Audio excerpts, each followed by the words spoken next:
Hi dear friends. So how are you all? So ఇప్పుడు మనకి elections కూడా అయిపోయినాయి.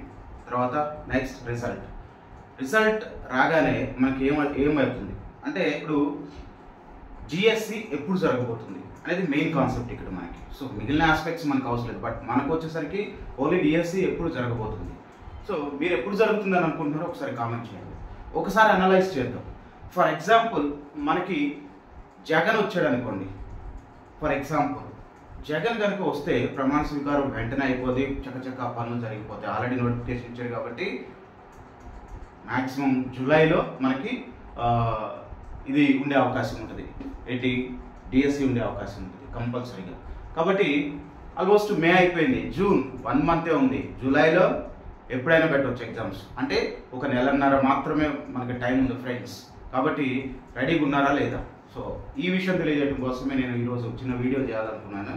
సో ఆల్రెడీ నేనైతే మా టీం తోటి కొంత ట్రావెల్ చేస్తూనే ఉన్నాను సబ్జెక్ట్ని విడిచిపెట్టకుండా. సో మీరు ఎలా ఉన్నారు అని చెప్పేసి మిమ్మల్ని కూడా మేలుకొల్పుదామని నేను ఒక చిన్న వీడియో చేస్తున్నాను. సో దయచేసి ఆలోచించండి, ఒకవేళ జగన్ గారు వస్తే పరిస్థితి ఏంటి? వెంటనే డిఎస్సి కండక్ట్ చేసే అవకాశాలు ఉన్నాయి. కాబట్టి ప్లీజ్ బీ అలర్ట్. నెక్స్ట్ ఒకవేళ సిబిఎన్ వస్తే కొంచెం లేట్ అయ్యే అవకాశం ఉంటుంది.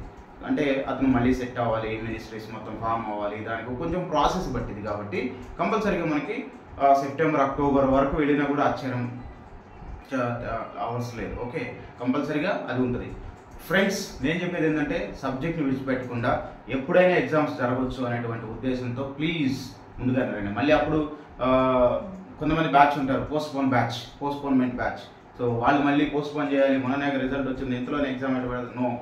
సో ఈసారి అలా ఉండకూడదు, కంపల్సరీగా ఎగ్జామ్ జరగాలి. ఆ పోస్ట్పోన్మెంట్ అనేటువంటి ఆలోచన లేకుండా దయచేసి ప్రిపేర్ అవుతూ ఉండండి.